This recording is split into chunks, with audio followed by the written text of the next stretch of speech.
নির্বাচন পর্যবেক্ষণে প্রায় ২০০ পর্যবেক্ষক পাঠাবে ইউরোপীয় ইউনিয়ন। নিরাপত্তায় প্রয়োজনীয় সহায়তা দেবে নির্বাচন কমিশন।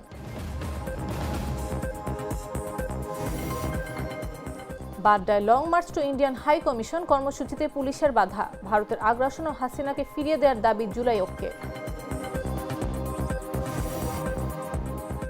১১ ইউনিটের চেষ্টায় ২.৫ ঘণ্টা পর লালবাগের প্লাস্টিকের গোডাউনের আগুন নিয়ন্ত্রণে, নেই হতাহতের খবর।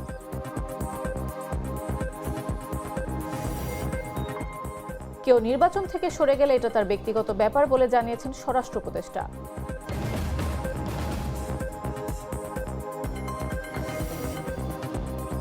এবং রমজান ঈদের সম্ভাব্য তারিখ জানালো আরব আমিরাত। রমজান শুরু হতে পারে ১৯ ফেব্রুয়ারি, ঈদুল ফিতর ২০ মার্চ।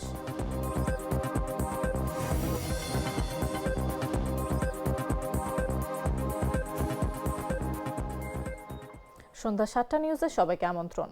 সাথে আছে আমি নাফিস আব্দুল্লাহ।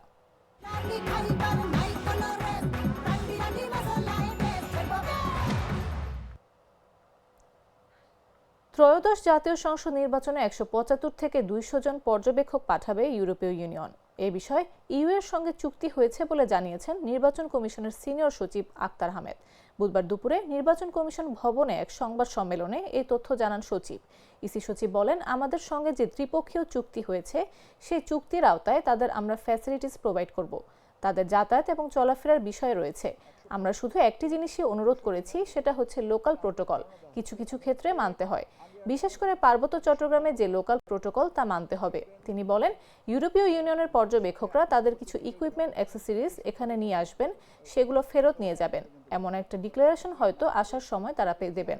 আমাকে ধারণা দেওয়া হয়েছিল যে ১৭৫ থেকে ২০০ জন সময় over the period of time ১৭৫ থেকে ২০০ জনের মতন আসবেন, এটা আমাকে ধারণা দেওয়া হয়েছে। এখন কে আগে আসবেন, তাদের সংখ্যা কত, তাদের কি কি দেখবেন, তাদের সাথে পরবর্তীতে কেউ জয়েন করবেন কিনা এই সম্পর্কে কোনো প্রস্তাবনা এখনো পর্যন্ত জানি না।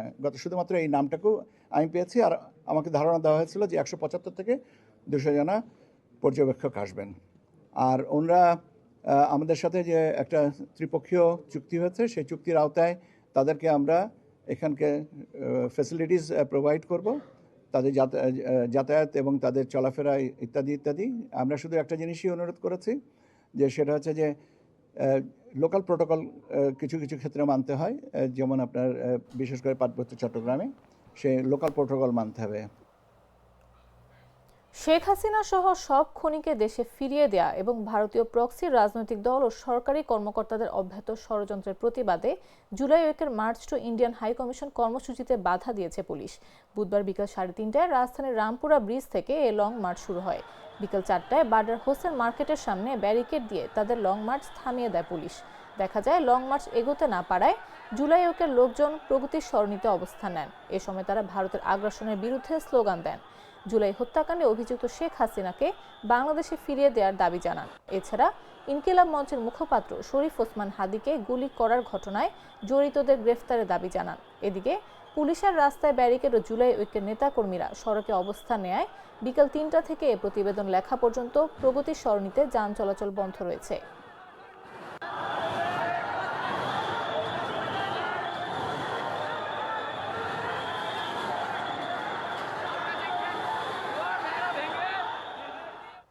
রাজধানীর লালবাগের ইসলামাবাগে প্লাস্টিকের গোডাউনে লাগা আগুন নিয়ন্ত্রণে এসেছে।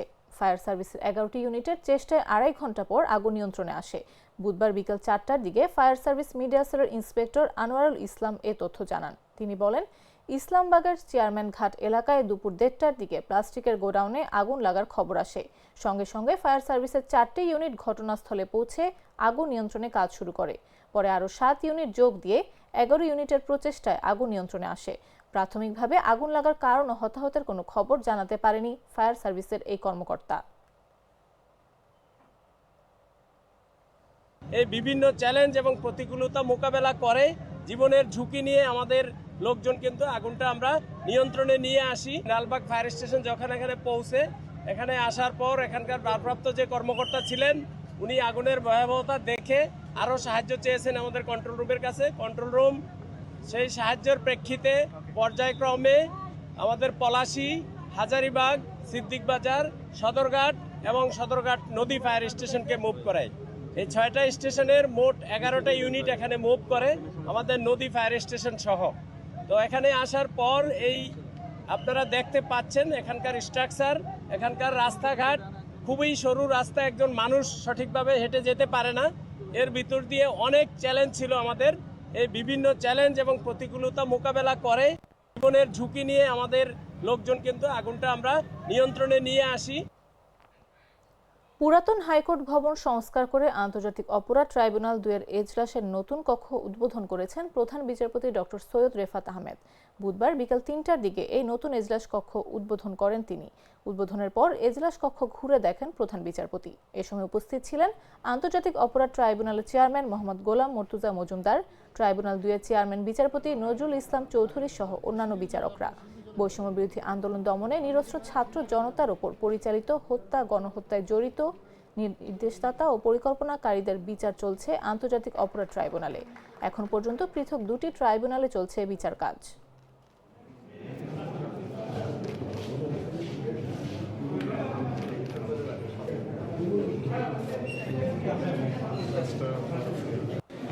না নিতে পারি নাই। স্বরাষ্ট্র উপদেষ্টা লেফটেন্যান্ট জেনারেল মোহাম্মদ জাহাঙ্গীর আলম চৌধুরী বলেছেন, কে নির্বাচন করবে আর কে নির্বাচন করবে না এটা যার যার ব্যক্তিগত ব্যাপার, এটা নিয়ে আমাদের বলার মতো কিছু নেই। বুধবার দুপুরে নারায়ণগঞ্জ 5 আসনের বিএনপির মনোনীত প্রার্থী নির্বাচন থেকে সরে যাওয়ার ঘোষণা বিষয়ে তিনি কথা বলেন। জাহাঙ্গীর আলম চৌধুরী বলেন, নিরাপত্তা একটা বড় বিষয়, এখানে সবাই আসছেন, যারা আসছেন তারা বলতে পারতেন নিরাপত্তার সংকট আছে, আমরা কেউ আসবো না। এটার ক্ষেত্রে বলা যায় এটা যার যার ব্যক্তিগত ব্যাপার। নির্বাচন করবে না ওটা তো আমরা জানি, তার ওনার ব্যক্তিগত ইচ্ছা। এখন কে নির্বাচন করবে কে নির্বাচন করবে না, সে কি জন্য করবে না, কেন করবে না, এটা তার যার ব্যক্তিগত। এটা ব্যক্তি তো আমাদের তো বলার মতো কোনো কিছু নেই। এখন নিরাপত্তা তো একটা বড় ধরনের শব্দ। আপনারাও আজকে সবাই তো এখানে আসছেন, আবার আপনারাও তো বলতে পারতেন যে নিরাপত্তার সংকট আছে, আমরা কেউ আসবো। তো এইটার ক্ষেত্রে তো বলা হয় যে যার যার ব্যক্তিগত ব্যাপার, উনি নির্বাচন কেন করবেন না এটা হয়তো আমার এই ভাইয়েরা আছে যে ওনারা অনুসন্ধানী সাংবাদিকতা করলে হয়তো ওনারা বের করতে পারে। এই জিনিসটা হলো আমি আপনাদের কাছে এখনই শুনলাম যে পররাষ্ট্র মন্ত্রণালয় থেকে ইন্ডিয়ান পররাষ্ট্র মন্ত্রণালয় আমাদের কর্মচারী কর্মকর্তাকে তলব করছে। আমরাও কিছুদিন আগে তাদের তলব করছিলাম, আপনারা জানেন। তো সাধারণত ওই পররাষ্ট্র বিশেষজ্ঞ একজন তলব। ইসলামী বিশ্ববিদ্যালয়ের শিক্ষার্থী সাজিদ আব্দুল্লাহ হত্যার বিচার দাবিতে ব্যতিক্রমধর্মী কর্মসূচি পালন করেছেন শিক্ষার্থীরা। লাল কাফনের প্রতীকী মরদেহ নিয়ে বুধবার দুপুর 1টায় বিশ্ববিদ্যালয়ের প্রশাসনিক ভবনের সামনে এ কর্মসূচি অনুষ্ঠিত হয়। দেখা যায় প্রশাসনিক ভবনের মূল ফটকের সামনে রক্তমাখা লাল কাফন বিছিয়ে রাখা হয়েছে। দড়ি দিয়ে পথ আংশিক বন্ধ করে টানানো হয়েছে প্রতিবাদী কাগজ, যেখানে লেখা, সাজিদ হত্যার দায় মাথায় নিয়ে প্রশাসনিক ভবন চালাচ্ছি। কাফনের পাশে লাল রঙের লাশ লেখা এবং ছড়িয়ে ছিটিয়ে রয়েছে প্রতীকী রক্তের দাগ। কর্মসূচিতে শিক্ষার্থীরা বলেন, প্রশাসনিক কর্মকর্তাদের রক্তমাখা কাফন টপকিয়ে অফিস যেতে হবে, এ হত্যার দায় এড়ানোর সুযোগ নেই। সাজিদ আব্দুল্লাহর হত্যার বিচার চেয়ে তারা ক্লান্ত নন বলেও জানান। শিক্ষার্থীরা হুঁশিয়ারি দিয়ে বলেন, প্রশাসন বিচার নিশ্চিত করতে ব্যর্থ হলে দায়িত্ব শিক্ষার্থীদের হাতে তুলে দিতে হবে। বিচার না হওয়া পর্যন্ত আন্দোলন চলবে। কর্মসূচিতে বিভিন্ন ছাত্র সংগঠনের নেতাকর্মীরা উপস্থিত ছিলেন।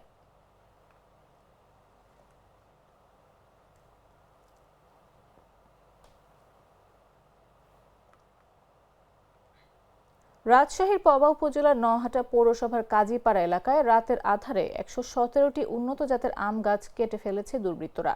বুধবার ভোরে সিন্দুর কুসুম্বি কাজীপাড়া বেসরকারি প্রাথমিক বিদ্যালয়ের পাশের একটি আম বাগানে এ নৃশংস ঘটনা ঘটে। সরেজমিনে দেখা যায় বাগানের সারি সারি আম গাছ গোড়া থেকে কাটা পড়ে আছে। মাটি জুড়ে ছড়িয়ে রয়েছে ডালপালা ও পাতার স্তূপ। অনেক গাছে নতুন মুকুলের কুড়ি থাকলেও রাতের মধ্যেই সেই স্বপ্ন নির্মমভাবে ভেঙে দেয় দুর্বৃত্তরা। ক্ষতিগ্রস্ত কৃষক সাইদুর রহমান জানান, 2 বছর আগে 15.5 শতক জমিতে তিনি 133টি উন্নত জাতের আম গাছ রোপণ করেন। এর মধ্যে 12 মাসি, কাটিমন, আম্রপালি, হাড়িভাঙ্গা সহ বিভিন্ন জাত ছিল। নিয়মিত পরিচর্যার ফলে এ বছর ফলন পাওয়ার আশা করেছিলেন তিনি বলেন, 133টির মধ্যে 117টি গাছ কেটে ফেলা হয়েছে। প্রায় 3 লাখ টাকার ক্ষতি হয়েছে। এটি শুধু অর্থনৈতিক ক্ষতি নয়, 2 বছরের শ্রম ও ভবিষ্যৎ স্বপ্ন একসঙ্গে ধ্বংস হয়েছে। এ ঘটনায় পবা থানায় অভিযোগ দায়ের করা হয়েছে। পুলিশ জানিয়েছে, তদন্ত চলছে এবং দোষীদের আইনের আওতায় আনা হবে। সকালে আমরা এসে শুনে দেখছি কি হলো, আমার একটা লাতিজা বলছে কি গাছ কেটে আমরা এসেছি বাবাকে, মা বাটা বাকি এসে দেখছি গাছ কাটা। আমরা তো বাড়ি থেকে বলছি কেটে এসে বলছি কি হলো গাছের পর কি না শত্রুর উপর না করবে, করলে মানুষের সাথে করতে হবে। গাছ কি করলো, ওই দেখলে তো অবুলা গাছটা তৈরি করেছে কত কি কালি পরশু দিন 10-12টা চাষ দিয়েছে জমি। আমরা বাড়ির কাছে গেলাম দেখি তো এই কামটা করে যাই করুক শত্রুর উপর নাই করেছে এগুলো। আমার এই জমিটা আপনার আরো জমি করছে, এই জমিটা আমি কলে ইয়ার গাছ লাগাইছি আমের 133টা। 133টার মধ্যে আজ আমার 1.5 বছর বয়স আমি গাছ লাগানি। আমি গাছটা প্রায় প্রচুর যত্ন করে মানুষ করেছি। কালকে হঠাৎ আপনার আমি ইয়ার গাছ লাগাইছি, রসুন লাগাইছি, এরা রাত্রে এসে প্রায় আমার 117টা গাছ কাটি ফেলেছে, হ্যাঁ, দুর্ভোক্তরা। এবং তাদের সাথে আমার কোনো কথাও নাই, লাগালেগো নাই, কিছু নেই। প্রায় আমার 3 লাখ টাকা। শেরপুরে 4টি অবৈধ ইটভাটায় অভিযান চালিয়েছে পরিবেশ অধিদপ্তর। অভিযানে ইটভাটার 4 মালিককে 3.5 লাখ টাকা জরিমানা করা হয়েছে। একই সঙ্গে ইটভাটাগুলোর সব ধরনের কার্যক্রম স্থায়ীভাবে বন্ধের নির্দেশ দেওয়া হয়েছে। বুধবার দিনব্যাপী এই অভিযান পরিচালিত করেন শেরপুর জেলা প্রশাসনের সহকারী কমিশনার ও নির্বাহী ম্যাজিস্ট্রেট শাকিল মোহাম্মদ। এ সময় ভ্রাম্যমাণ আদালতে প্রসিকিউশন করেন পরিবেশ অধিদপ্তর শেরপুর জেলা কার্যালয়ের পরিদর্শক সুশীল কুমার দাস। ভ্রাম্যমাণ আদালতের তথ্য মতে অভিযানের সদরের বাজিতখিলা ইউনিয়নের সুলতানপুরের জিহান জিগজ্যাগ অটো ব্রিক্স 05, ওই ইউনিয়নের মির্জাপুরের কান্দিপাড়া গ্রামের মেসার্স মুন ব্রিক্স, শেরপুর পৌরসভার নৌহাটা মহল্লায় মেসার্স AH ব্রিক্স ও পৌরসভার তাতালপুরের মেসার্স RU B ব্রিক্সকে 3,50,000 টাকা করে মোট 14 লাখ টাকা জরিমানা করা হয়েছে। অভিযানের সময় সহযোগিতা করেন সেনাবাহিনী, পুলিশ, ফায়ার সার্ভিসের সদস্য ও বিদ্যুৎ উন্নয়ন বোর্ডের প্রতিনিধিরা। পরিবেশ অধিদপ্তর শেরপুর জেলা কার্যালয়ের সহকারী পরিচালক মোহাম্মদ হেদায়েতুল ইসলাম বলেন, পরিবেশ অধিদপ্তরের অনুমোদন ছাড়া ইটভাটা পরিচালনার অভিযোগে এ ব্যবস্থা নেওয়া হয়েছে। এ ধরনের অভিযান অব্যাহত থাকবে।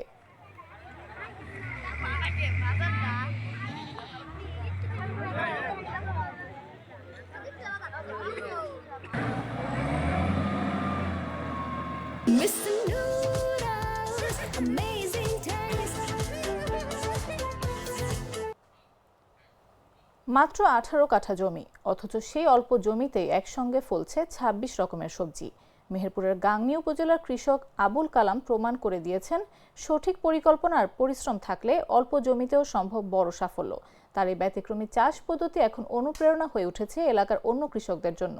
বিস্তারিত জাগো ডেস্ক রিপোর্টে।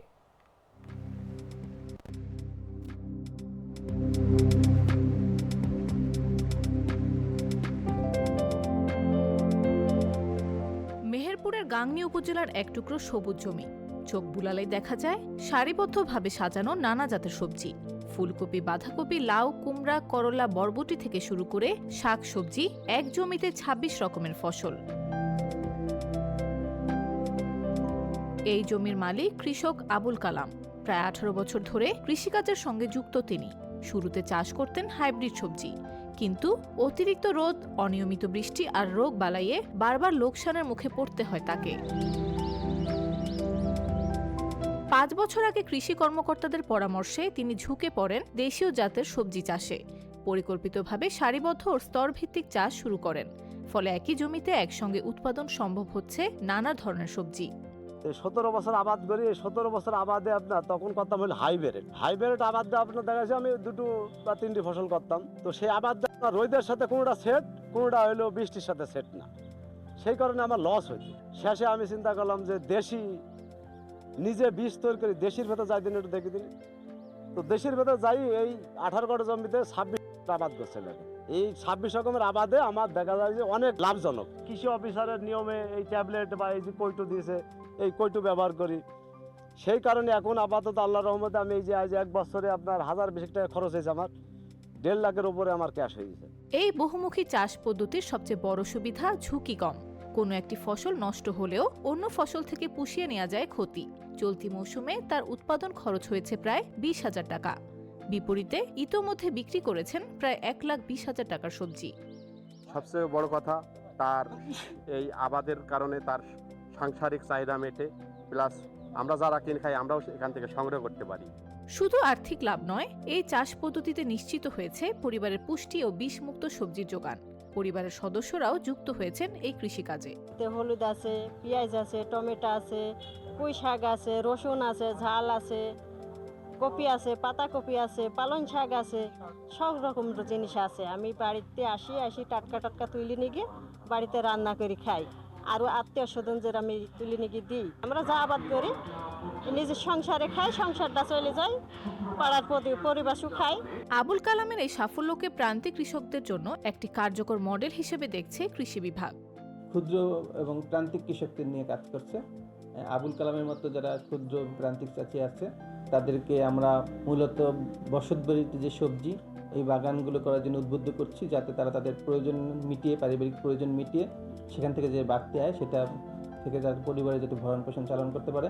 আমরা এই মডেল আসলে যারা ক্ষুদ্র প্রান্তিক চাষি আছে তাদের মধ্যে ছড়িয়ে দিচ্ছি, যাতে সবাই তাদের পারিবারিক পুষ্টি চাহিদা মিটিয়ে তারা আয় বৃদ্ধি করতে পারে। এবং এই বিষয়ে আমাদের কিছু বসতবাড়ির আঙিনায় সবজি বাগান প্রদর্শনী কার্যক্রম চলমান। বাছাইকৃত লাল সরিষার দানা থেকে তৈরি হয় প্রাণ সরিষার তেল, আসল ঝাঁঝে আসল স্বাদে। জানাবো আন্তর্জাতিক সংবাদ।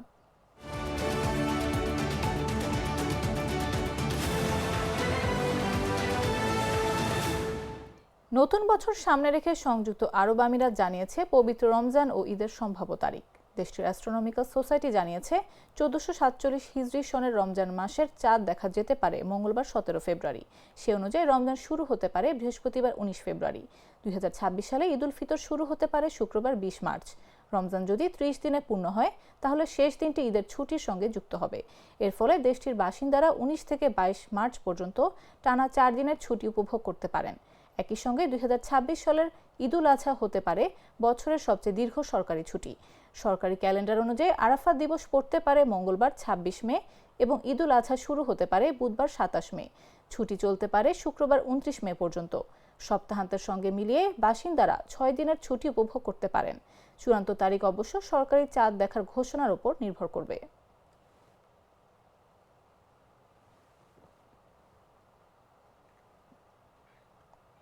সংবাদ শেষ করার আগে শিরোনামগুলো জানিয়ে দিচ্ছি আরো একবার।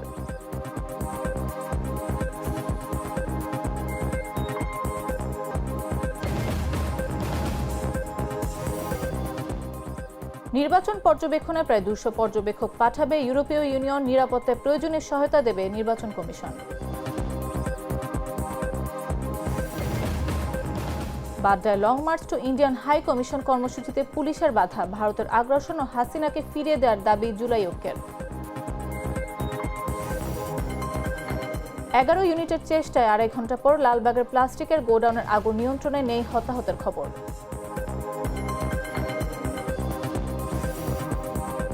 কেউ নির্বাচন থেকে সরে গেলে এটা তার ব্যক্তিগত ব্যাপার বলে জানিয়েছেন স্বরাষ্ট্র উপদেষ্টা।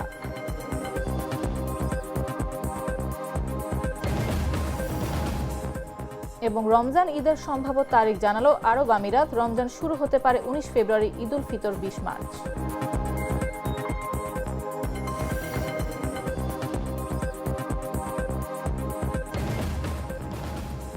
দর্শক, এই ছিল এখনকার মতো।